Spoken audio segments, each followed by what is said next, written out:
Hey, what's up, everybody? Thanks for tuning in to another episode of Let There Be Talk. Today is February 11th, a Monday, coming to you from Los Angeles, California. How was your weekend, everybody? Did you have some good times? I just got back from, where was I? Atlantic City with the great Bill Burr. We were out at the Borgata Spa and Casino. Great audience, great weekend, great show. So if you're new to the podcast and we're at that show, welcome. And everybody else, welcome. Let's get down into some stuff here and then get into the episode. I want to thank all the new Patreoners out there. Lots of new Patreoners, digging it. Supporting the podcast. Thank you so much. If you want to support the podcast, it's patreon.com/Dean Del Rey. Let's give the shout out to the new Patreoners. Matthew Greenia, Alan T. Blackard, Cody Shoulders. That's hilarious. Cody Shoulders. Change a letter and you're just Cold Shoulders. Hey, man, here comes Cold Shoulders. Matt Bastow, Jason Shaffley. Shaffley, how are you, buddy? Probably fucked that up. Now look at this guy's name. RideX365. Secret, that guy's a spy. Piet Johnson. Hard Ruben. Oh my God. Yeah, you hard, Ruben? Are you out there? Are you hard? Aaron Reichert. And Ray Fontaine. All of you guys are fucking badasses. Special shout outs to Cody Shoulders and Hard Ruben for the super sweet next level donation. Upcoming shows. Houston, March 7, 8, and 9 with Joey Diaz. Comedy Castle in Detroit, April 11th through the 14th. Las Vegas Comedy Cellar, April 29th through May 5th. And June 21, 22, 23, La Jolla Comedy Store, San Diego. Getting out there, getting some dates, trying to get funnier. Speaking of get funnier, over the last month, I've been reading these incredible comedy tips on Twitter by one of my favorite comedians ever, Gary Gulman. I couldn't believe it. It came like right at the right time. I was just gloomy, feeling weird. And you know, when you're doing art, you can doubt yourself. You can doubt yourself, but you got to just power through it. And Gary Gulman did these comedy tips for the month of January. And they were right on the money and exactly what I needed. And I think a lot of other people, comedians out there that were giving him lots of glory over it, they also needed it. And if you read a lot of the tips, it kind of makes sense for a lot of things in life, whatever it is. A lot of times I can't really describe how to do comedy if somebody asks me. I also can't describe how to write a song or any kind of art I've done over the years because I don't know. I just go do it and fail a bunch and then hopefully something good comes from it. And I thought right away, I've got to have Gary on the podcast. I've been watching this man since 2006. He is an absolute killer. And I am convinced that he is going to blast out of the box this year.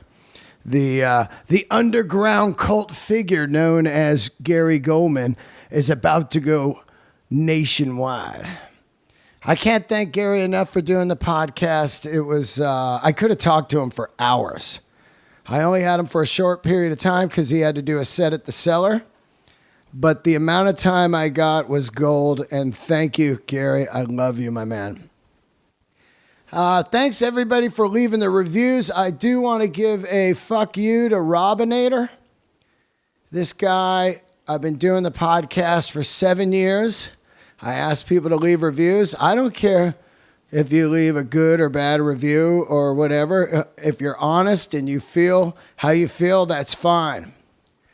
But last week I had Glenn E. Friedman on, and here's a man who speaks his mind and feels a way he feels and talks about it. And this guy, Robinator, decides to go on and for just maybe a 15-minute part of the show, Glenn's talking his diet views, his political views, and his views on life. And this guy didn't respect it at all. He just writes a 1-star review and says, Glenn E. Friedman is a moron. Dean, you lost me after he started with the politics. Fuck you, man. And that comes straight from my whole body. Just 7 years of podcast, and then you decide to go on and do 1-star negative because a guy felt the way he feels. That's the problem, what's going on out there. No one can just say how they feel without someone just bashing it. Look, if you don't agree with it, just go, hey, I don't really agree with that, but here's how I feel. But don't go leave a 1-star over 10 minutes of a show out of 7 years. That's just lunacy, man. I hope you never listen again. That's just so uncool. Just to bash someone because of their views. Anyway, I had to get that out. It just blew me away that someone would take the time to go do 1-star over a guy's thoughts, diet, politics, whatever it is, religion, race. It's just insane what's going on out there. I love all you guys. I hope to see you out on the road. And I can't thank you enough for listening to the podcast. It's just been kicking ass lately with new listeners. Don't forget, leave that review and subscribe. Very, very important. Thank you. Let's get into it. Here he is, Gary Gulman.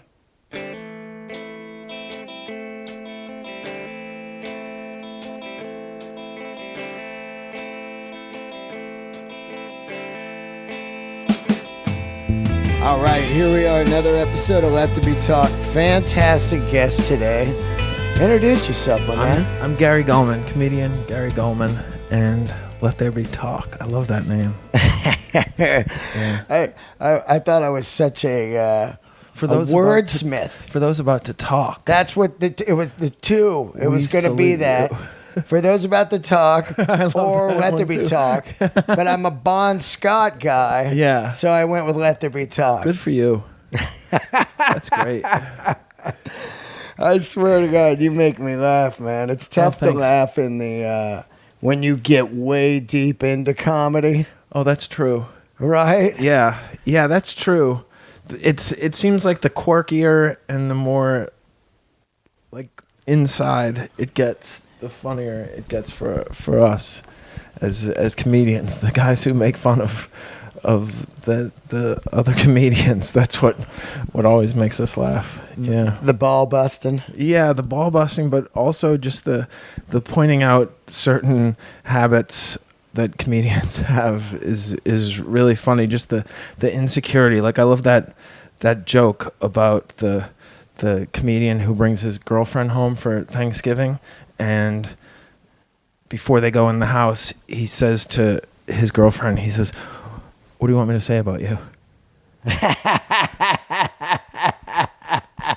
That's so good. Like people that aren't comics are like, what are you talking about there? But that's so great. Yeah. How do you want me to bring you up? Yeah.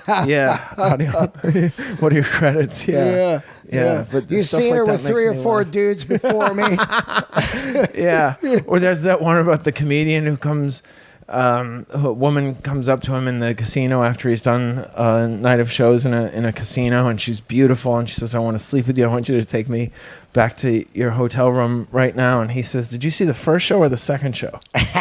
I do that all the time.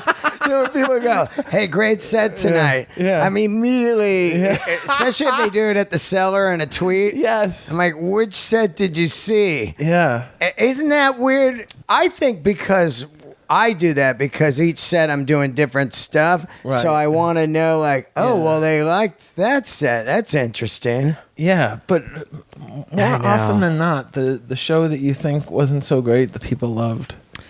I just So weird. They don't know they're a bad audience. Yeah, I just have such a hard time lately. I think that your Gary Gulman tips came at the right time for a lot of people. That's cool. It's a gloomy January. Yeah. And here we are, another year into our careers. Mine's pretty new, 9 years. Right. But other people, 15, 18, and this thing starts coming out, and you're like, oh, yeah.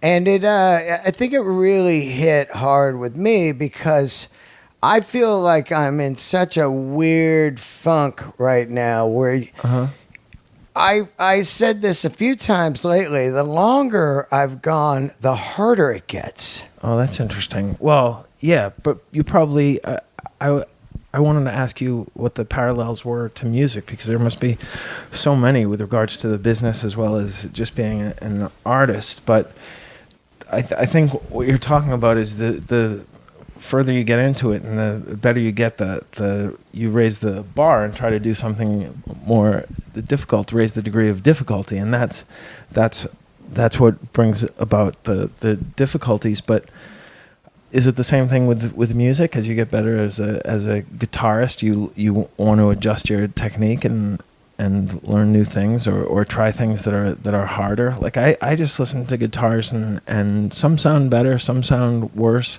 but I can't tell the true craftsmen or the true innovators unless they're so obvious. Your Stevie Ray Vaughns, your Jeff Becks and Jimmy Page or Clapton. Yeah, a lot of them just kind of seem the same, and I feel the same way with a lot of stand up these days. Well, or during any era, there are those who are innovative and stand out, and there are those who are sort of doing the basic riffs or the basic scales. Yeah, the blues scale. Yeah. Or, right. Could be compared to, he's just playing the blues scale. Yeah. He's just doing crowd work. Right. That kind of stuff. Yeah. But there's people that play the blues scale outrageous, just like crowd work. Right. I think it's what your strengths are, and you try to go for that and be the best at that while trying to grow in the other categories. I think it's the people that get a early success and then they lay back on that of I've got this and never grow. Yeah. I think the main difference, and I've said this before, and it's really, really the truth, the difference between playing music and comedy is when you're playing music at a certain level, let's say I'm 9 years in on comedy, when you're playing music at 9 years in, every night you're not playing with Steely Dan, Led Zeppelin, U2, Radiohead. Where in comedy, if you're doing it in the Comedy Store or the Cellar, those are the equivalent of the comedians that I'm in between. Right, but usually after 9 years, very few guys get to that level, if ever, and so that's really impressive that you've done so much in 9 years. It's taken a lot of people a lot longer, and like I said, some people never get there. But yeah, it is interesting. Well, I'm old. I'm 53. Wow. And I started at 44. Wow. So I couldn't. That's ballsy. I really admire that, man. But I hear from people all the time, or am I too old? And I remember seeing this thing, and I thought I was too old because I started at 23, which is absurd.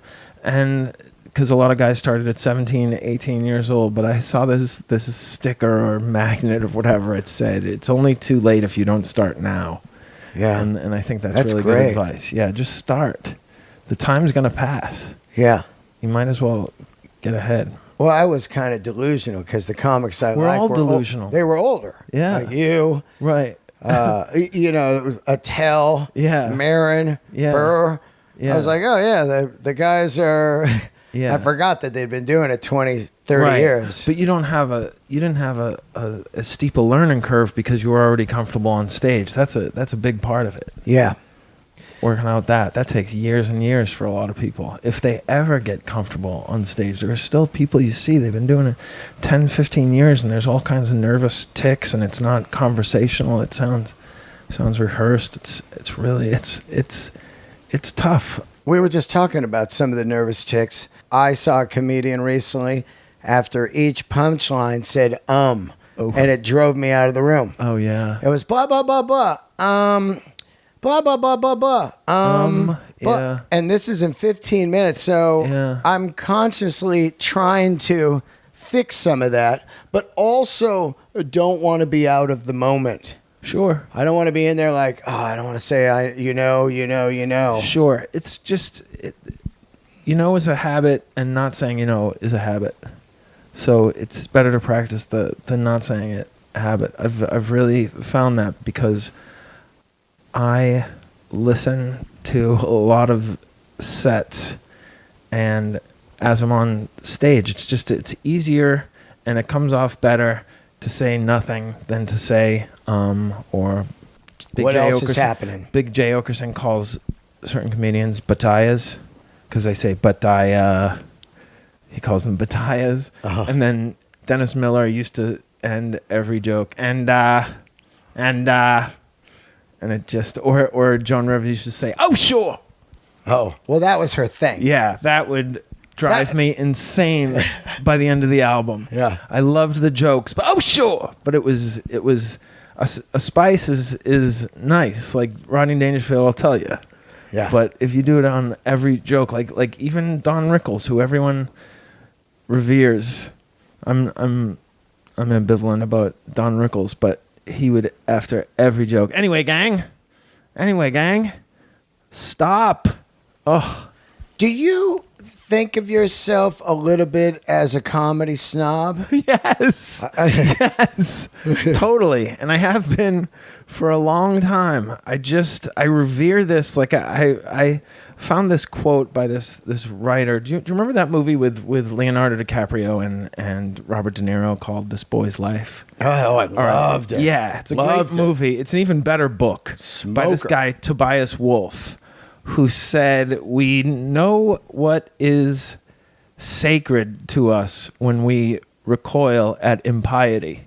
And comedy has always been sacred to me. Like it was just, and that was the hardest thing for the first several years, was I was doing it so poorly and not really doing anything original or interesting, that I was like, I'm doing a disservice to this thing that I love and hold dear and sacred, and that was difficult. But when you talk about delusion, I just think of it is delusional to ever think you'll be good at this when you, at the beginning, everyone without exception is horrible. Yeah. Horrible. You have to have a healthy level of delusion, or just be brought up with the idea that you're terrible at everything when you first start, and you eventually get good at it.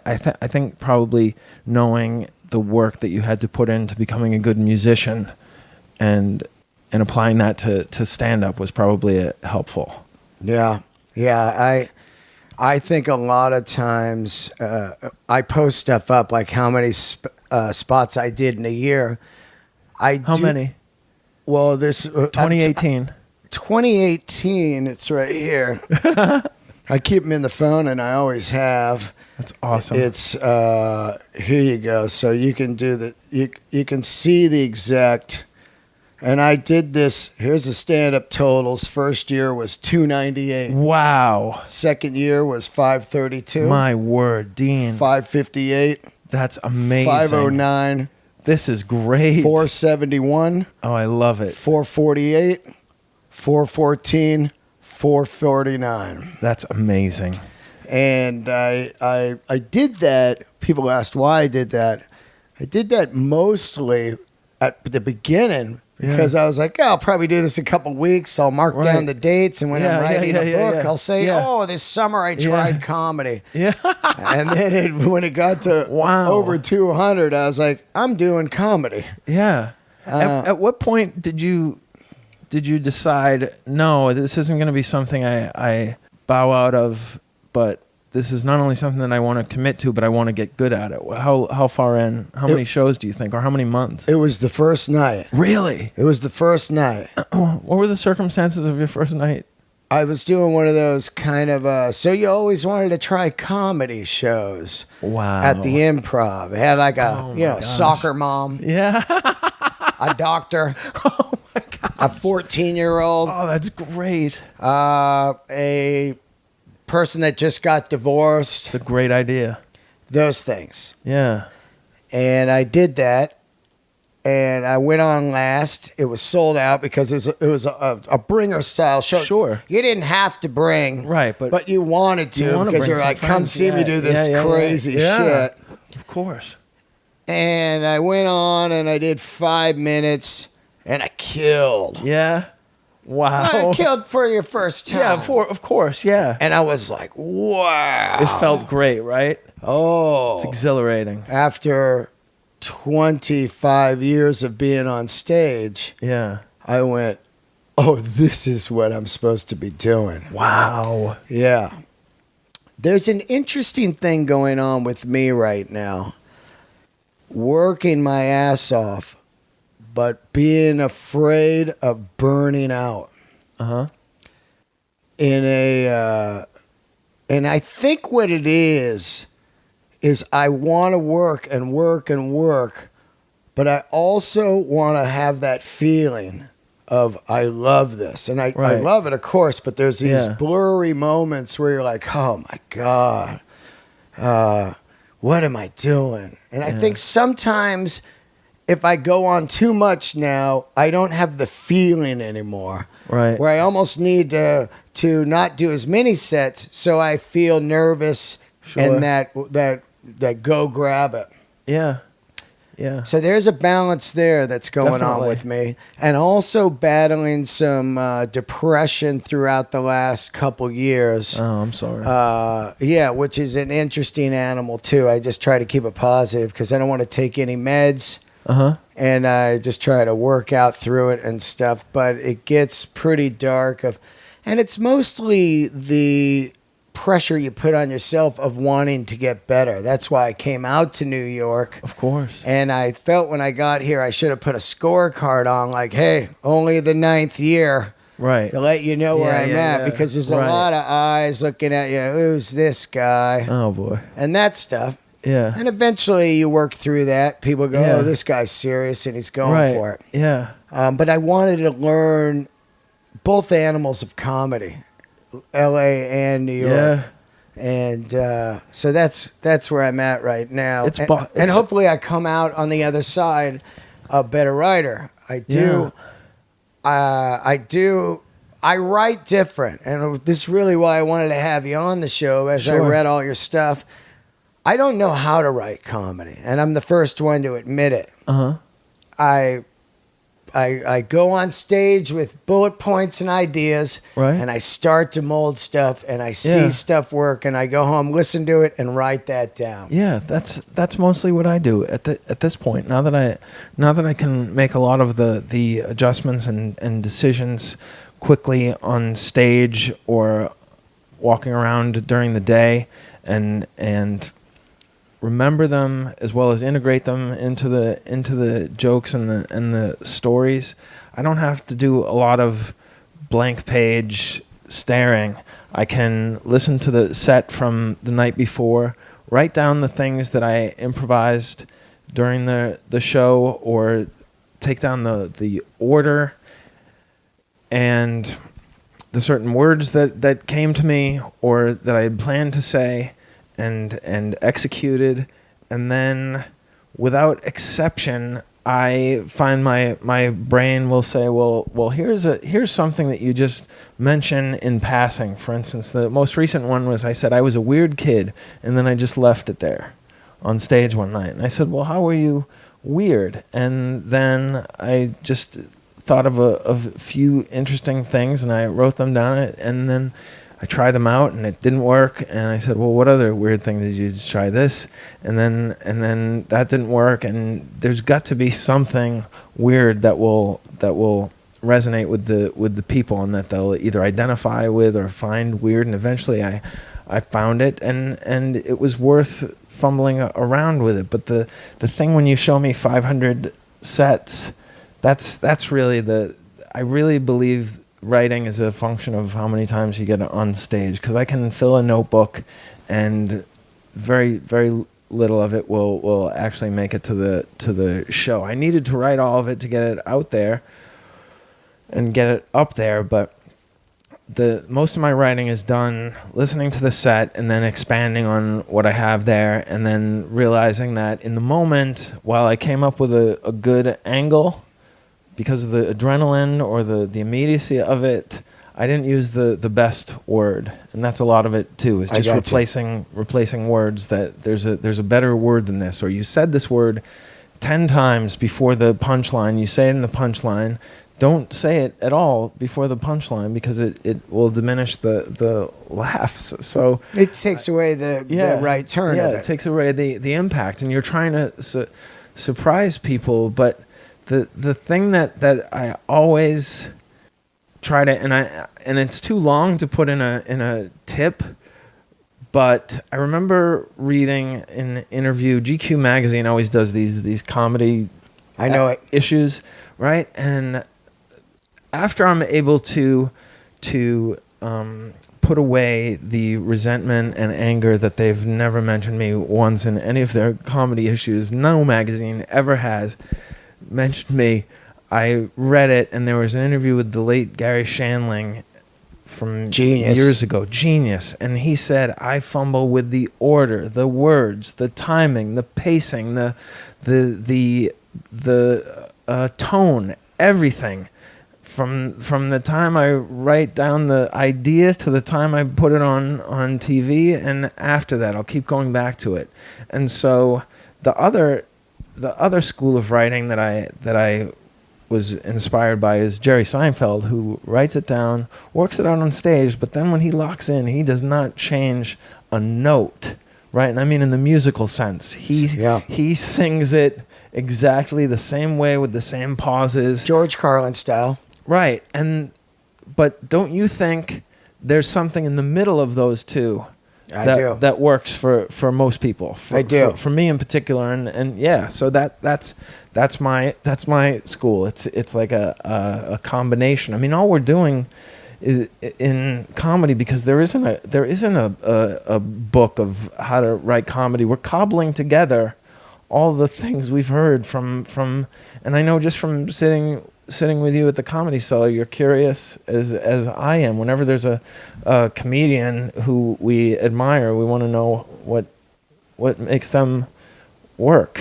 And some are generous with it, and other guys they don't know how they do it, or that they really have no interest in talking about it. But most of the guys like to talk about their process and their jokes. Yeah. Yeah. There's been some amazing late night Attell nuggets. Yes. Over the last couple weeks. I just love to stand around him with the hopes that maybe he'll drop some information, because everything, like I remember him telling somebody, and I heard this third, fourth hand, you need a place where you can kill, and you need a place where you can bomb. Well, that's what my problem is now, is I'm under the microscope of the cellar. Yes. So in the last 6 months, I've gone completely backwards. Yeah.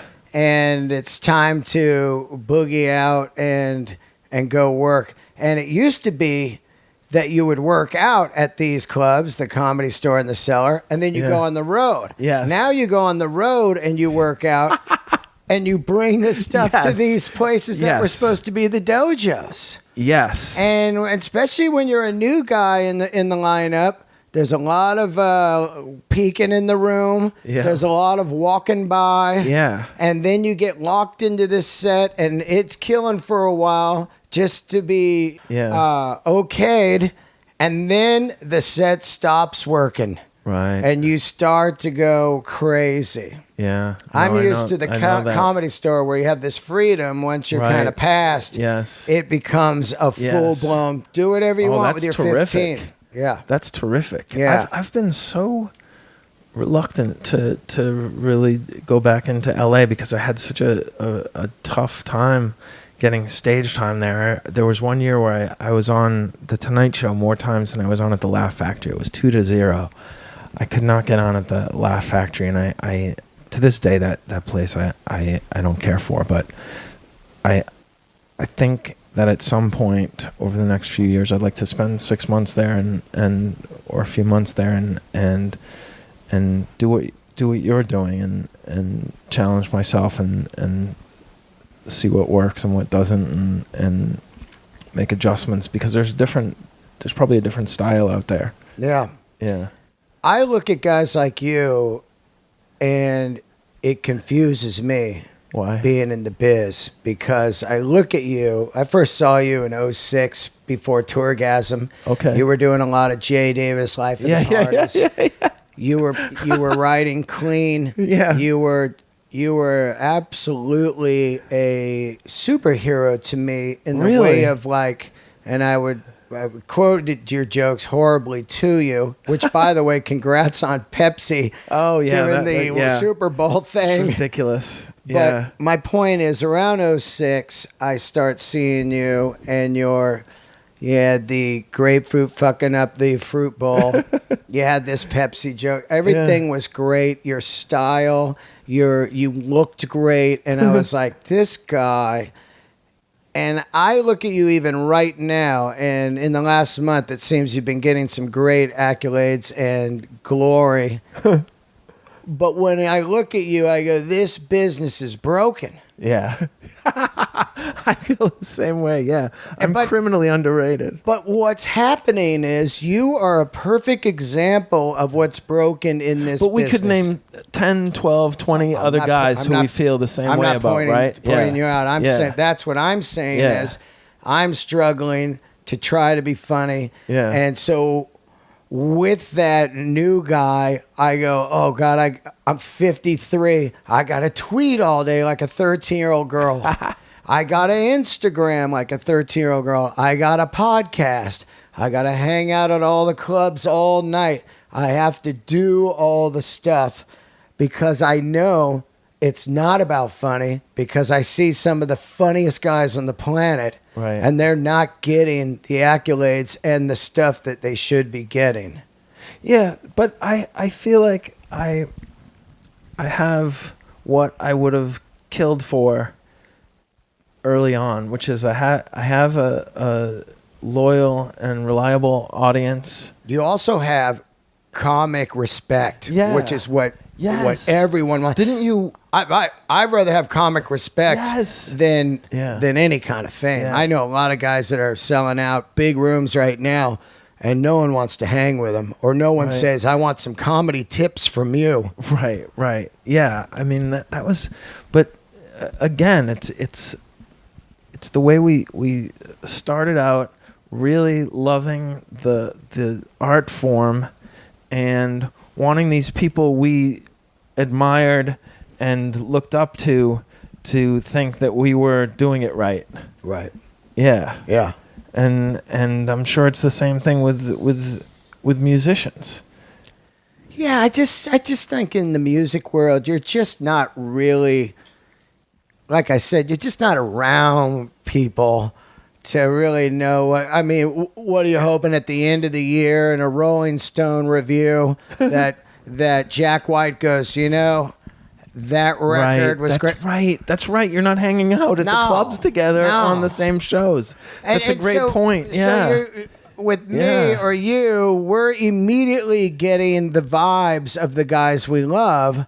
Yeah. And I remember being here about 5-6 months in, and I would see Attell everywhere, and I would just stay away from him. Yeah. And one night I was coming up the stairs, and he said, man, that cocaine joke's a great bit. That's awesome. And I was like, doesn't that feel like you've been knighted? I love that. then I was like, I don't give a fuck if any of my material. Yes. That's like So true. And then anytime you get a compliment from David Tell. yeah, or Marin or Burr taking me on the road. Yes. I was gonna say that not only does it feel great to have the respect of your peers, but I don't want this to sound cynical or obnoxious, but it's also good business.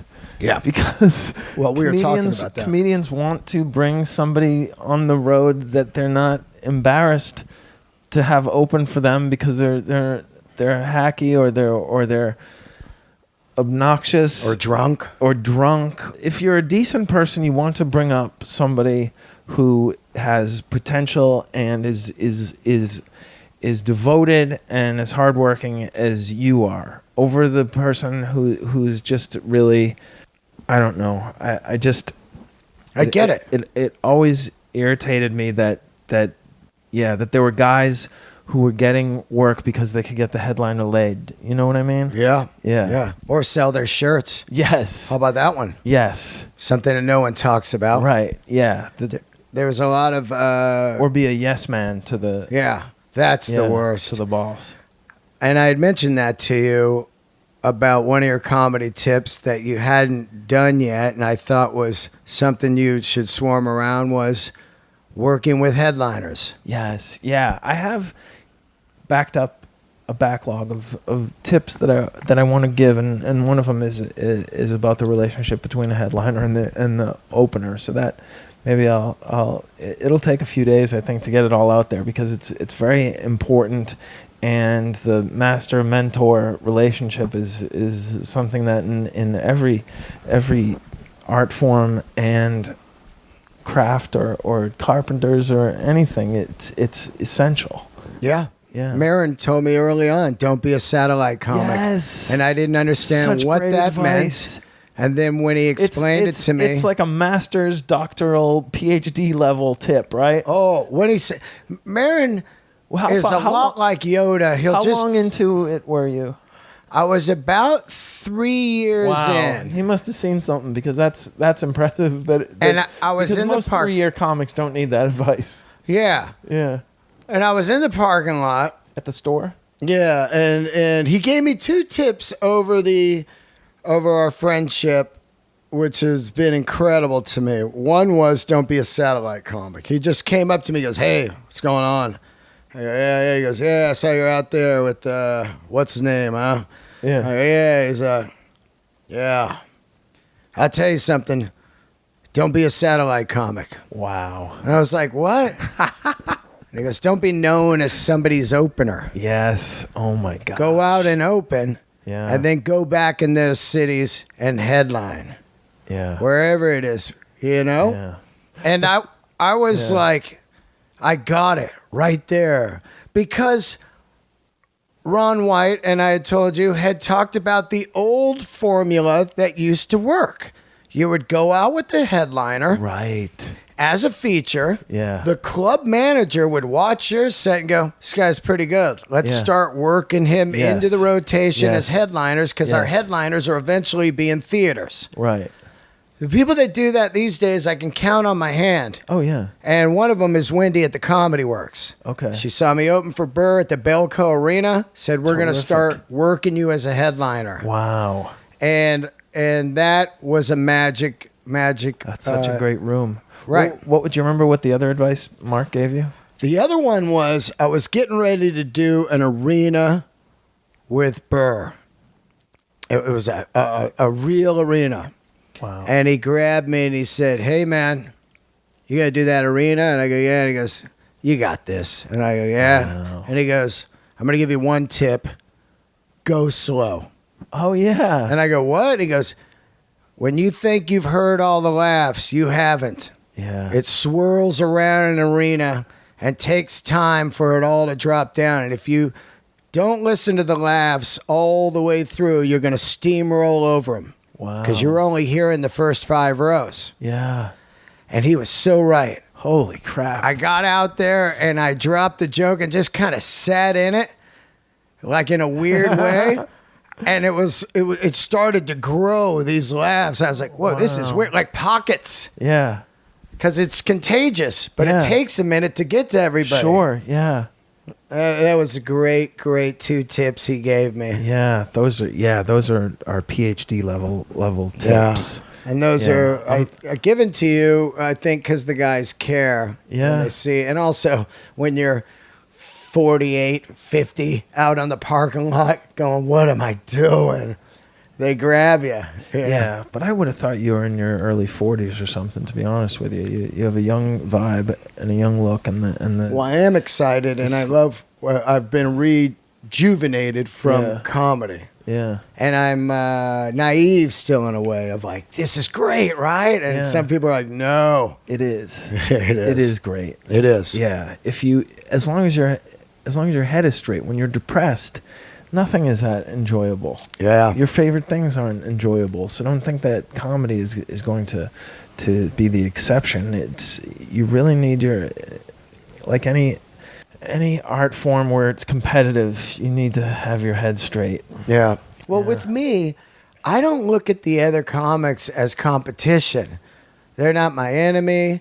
They're not my competition. Right. Yeah.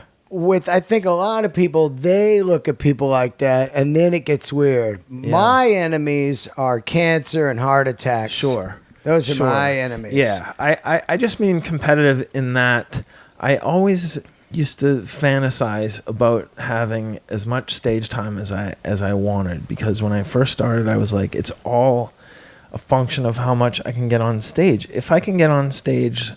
By the time I left Boston, I was able to go on every night whenever I wanted. I could just stop in, and I said this was the only thing that keeps me from getting better is not getting on stage. So That's as long as this continues, I'll always improve, and that's the thing that I don't know.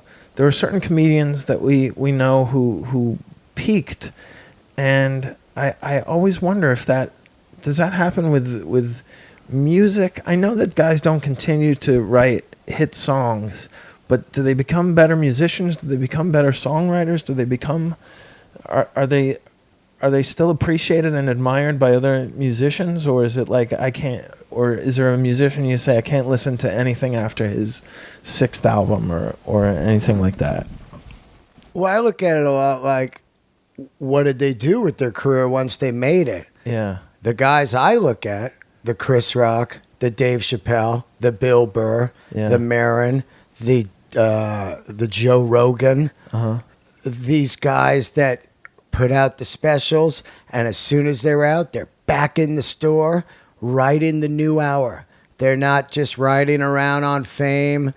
They're not sitting around doing the same stuff. It's back into the gym. Right. And I think with bands, it's so different because once you get a hit, you go out and tour like 3 years until it stops. And a hit joke, once people see it, it's done. Right. It's done. Yeah. Unless you're like That's doing true. Hot Yeah. Pockets, people want to hear Brian Regan's encores, which is a whole different animal. Right. That's cool. He does the new stuff and then goes out and does that. But and I think that a lot of people eventually maybe just tap out as far as comedy wise, of like, I'm burnt. Yeah. I mean, it's a grind. Yeah, sometimes I wonder if I had gotten more success and fame, whether I would have worked as hard to try to get better. Because every time you get that rejection, I would just go years without getting a TV set. And luckily, I think it was from sports that just sports was this thing that you could see results if you put in hours, and so I adapted that to comedy, and I'm starting to get to a point where I can go do a TV set when I feel like it, but it was a long time in between sets, years, and I wasn't any less funny. It was just, I don't know. How many years are you in comedy now? 25 years. 25. Yeah. I think the biggest compliment to you was full comedic respect, because when you put these tips out, I didn't know. I did it on a whim, and I didn't know that I would get. I thought I would get amateur comedians would find them interesting. I didn't think that I would have people like Jimmy Kimmel and Patton Oswalt and Nick Thune today. Mentioning, thanks on the notebooks going through my notebooks. When I saw that, Nick Thune saying that, I thought to myself, well, there's a hidden tip there that no one's looking at, and that is don't write in your phone. Because you're not going to go back in phones. Right, so there was a big, big boom right there. Right, but the one thing that I wanted to ask you about this is how much you believe in, because you're a pretty evolved type guy and seem to be, you do a lot of reading, but I was bitching to friends about how comedians were not taking it as seriously as the comedians we admire take it. I was just, I remember working with a guy and he would the club would give you a video after the show and I would go home and watch it. If not that night, then the next morning. It was so helpful. It was incredible. It was so perfect. And I brought it up to this guy who had never made a TV appearance. I said, do you watch these? And he goes, no, I never watched them. And I started bitching to a couple of guys about the lack of work ethic in these guys. So I'm wondering, because I did not make any plan. I didn't come up with the first one until the day of. On December 31st, I said to my girlfriend, I said, do you think if I tweeted out tips, anybody would care? And she said, I think they would love it. And I said, and it was coffee. You know how coffee makes you so confident. You feel like a god. I just had a coffee and I was like, all right, I'm doing it. And I tweeted out, I'm going to give a tip every day. And so I wonder if subconsciously I was saying, all right, I'm going to try to make comedians work harder. Maybe. I hope that was the genesis of it, because I can't explain it. Well, I think what it also does is it reminds you there's so many mechanisms in comedy. Yeah. Some people can say, I'm doing comedy. And I'm like, you went on twice this month. You are not doing comedy. Yeah. I'll see it in their resume or something. Right. Comedian. Yeah. And And this is where I do kind of pull back, because early on I'd be like, oh, fuck that person, man. I'm out here every night till 4 a.m. Right. Now I'm like, all right, well, you're not even gonna be in the mix. Yeah. Why would I even drum up some anger? Right. That's so true. And there was a point for a long time where people would ask me how I got somewhere so quick, which was kind of a backhanded compliment, because I would be like, that's why I started putting those numbers up. Yeah. Like, I didn't get there so quick. Right. Here's the work. Yeah. Or they would email me and they say, do you have any tips for me? And when I would say, this is what I did, they'd go, oh. Yeah. They're hoping there's a backdoor magic key and you're in. Oh my gosh. So I thought when I was reading your stuff, many things went through my head, and it really made me love the idea of it all comes down to two things, and I don't care what anybody says. One is writing, and the other is getting on stage. Yes. And the biggest problem I have, and the reason I came out to New York, was I felt I wasn't getting enough stage time. That was my complaint in LA. Yeah. But I didn't want to get comfortable. I could go on at the store and everything, but I didn't want to just, okay, this is it. And I didn't want to get comfortable here. Right. I needed to constantly feel a little bit of I'm falling. Right. To keep working. Yeah. I can't get comfortable. Like sometimes if I make a good amount of money, I just burn it up so I don't get comfortable, which is a dumb move, but I live a little like crazy like that. Right. I just know that the stage time is the key, and it's interesting that you, Yeah. I'm talking to you. So Yeah. what I love you saying that is everybody always says, I can't get stage time. This is bullshit. And Sarah Silverman said something amazing. She said, stop bitching and be undeniable. Oh, yeah. So when you're on somewhere, if you rock it each time you go on, Right. something happens and you get another shot. Yes. So that's all I try to do. Yes. And I try to keep positive. Yeah. And I ditch away from the negativity. And that's what I try to do in life. It's tough and it's fucking hard, but it's just what I do. Yeah, but it's true. I mean, I don't know what I just apply a lot of AA techniques, and one of the things with AA is you can't hang around with your old drinking buddies. Are you sober? No, but I've been to a lot of meetings because I think there's a lot of overlap between depression and addiction. I don't drink, but I'm not a sober person. I wasn't an alcoholic or anything, but I've had I'm into a lot of meetings, and there's a lot of overlap within the book and therapy and psychological health. So I think of there's your drinking buddies, but also there's guys you commiserate with, right? Yeah. And that's not good either.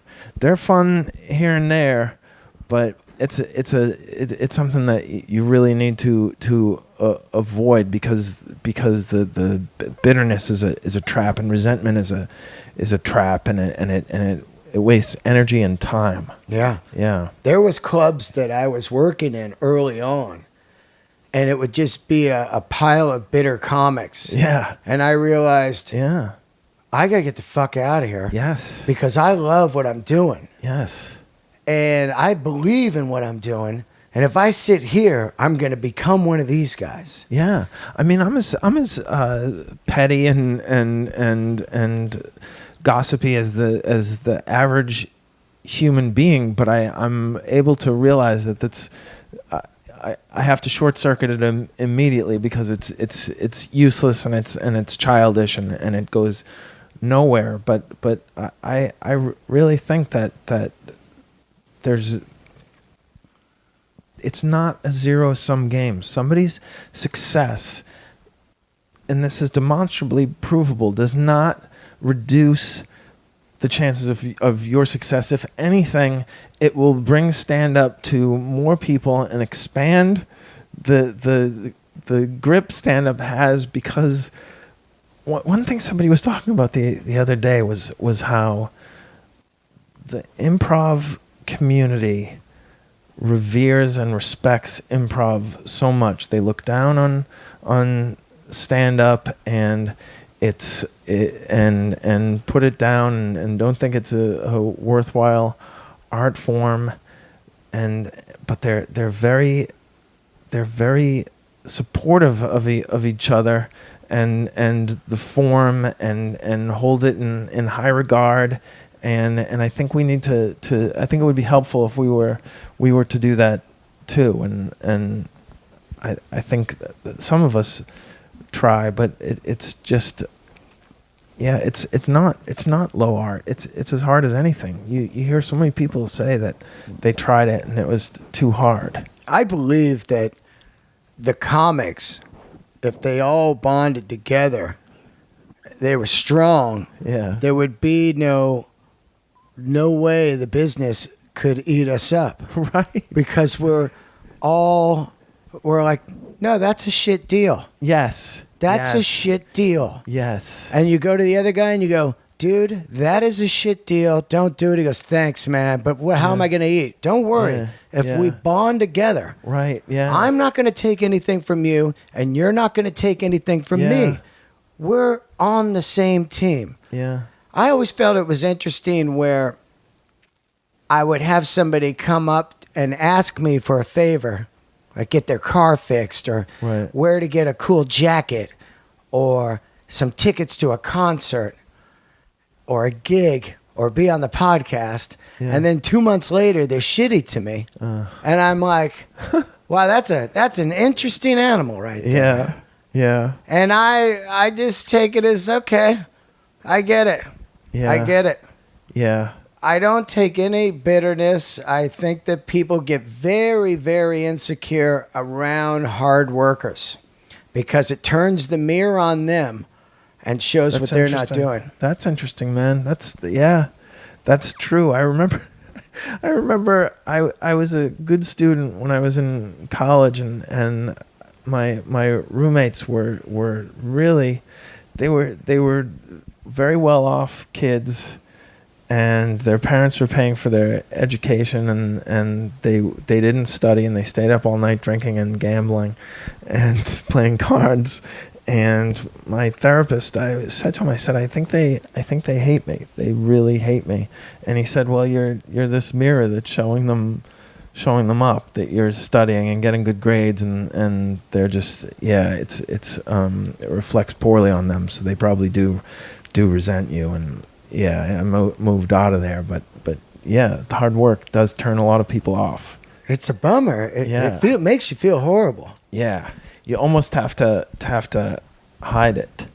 You're so right. Yeah. You almost got to look like you're dicking off. Yeah. Maybe fake getting drunk and weed. I'm out here too with you guys, man. You guys want to play some video games? Yeah. It's just that there's a medium. There's a medium there that like when I was in Boston, I came up with Robert Kelly and Bill Burr was there at the time, but he had moved a little bit earlier than Robert, and Patrice moved, I think, about the same time but Robert Kelly and I would hang out a lot, and it was like the drive to the show, the drive home from the show, and some time at the restaurant after the show.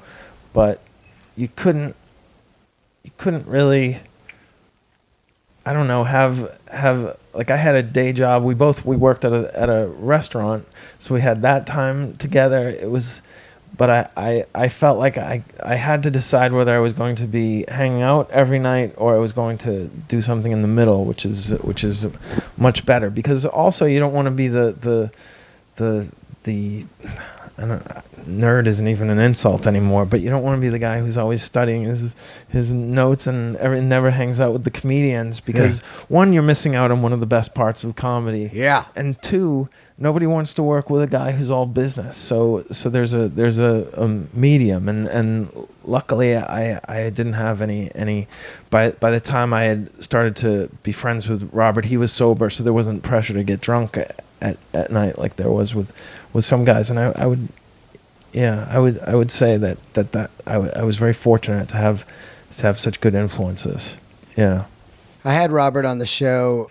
He's and we got into love him, man. The Tourgasm era. Oh. Because it was really, there's an interesting part of you to me. Uh-huh. I was seeing you a lot. Yeah. You went on Tourgasm. Yeah. I didn't see you for years until one night walking up to the parlor on Melrose to Jay Davis's show. I was like, "Whoa, Gary!" That place. I go, "Oh shit! I haven't seen you in forever."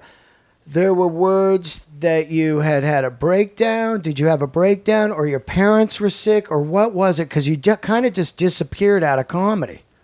Oh no. No, that was all rumors. I didn't disappear out of comedy. I mean, I've had breakdowns, but after Tourgasm, I moved from Los Angeles to New York, and just finally started to get some road work.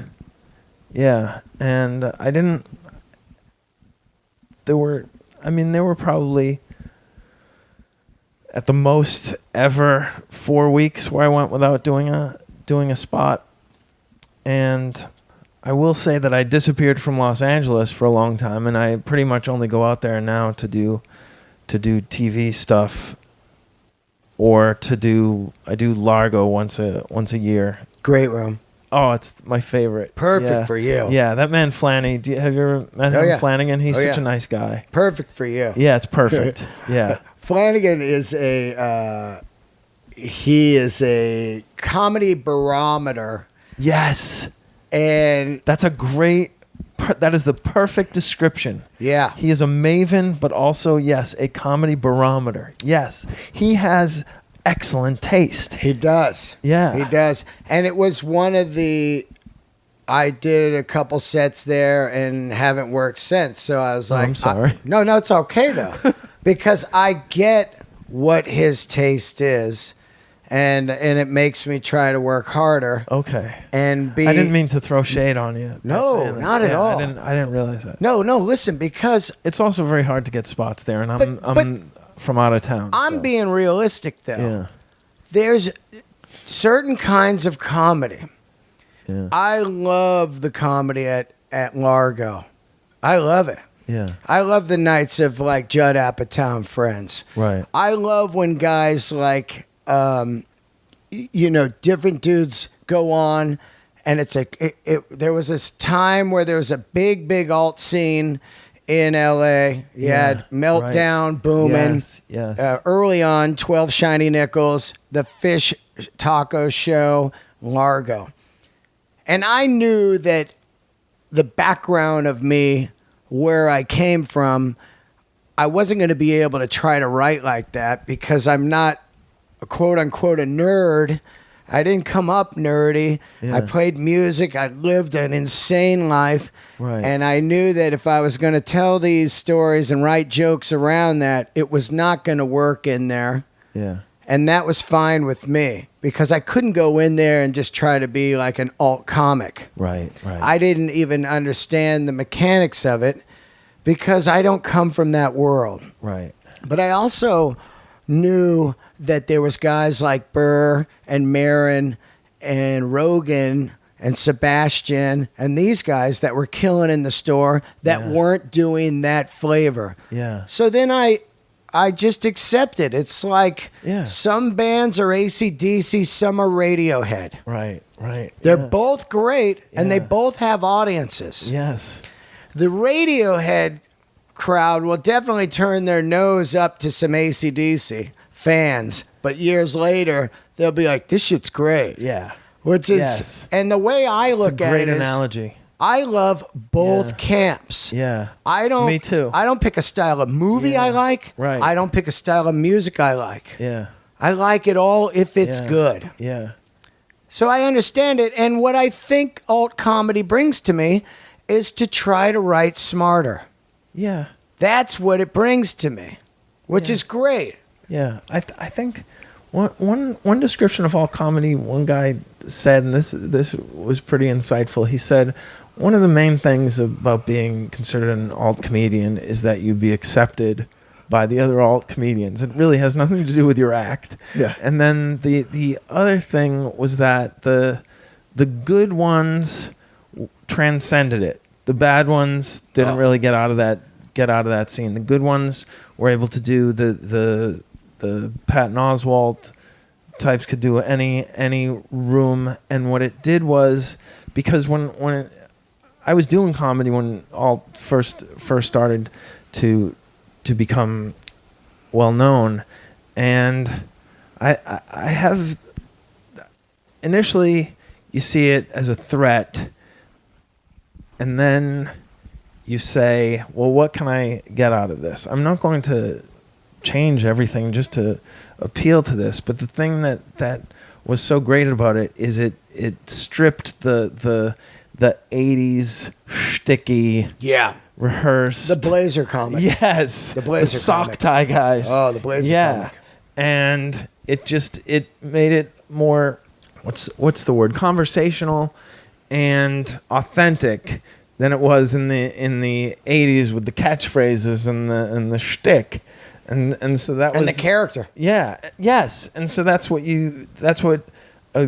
hopefully a lot of comedians got out of it, because it actually made comedy better. It really did. I think a lot of the young guys that we see now that we like are products of the combination. Like you said, the Bill Burr, those guys you listed that do the comedy store and not the alt scene, and then the great alt guys that I really am impressed with. And I don't want to leave anybody out, so I'll just say Patton and Sarah, David Cross, those guys. Yeah, but there are countless in both camps.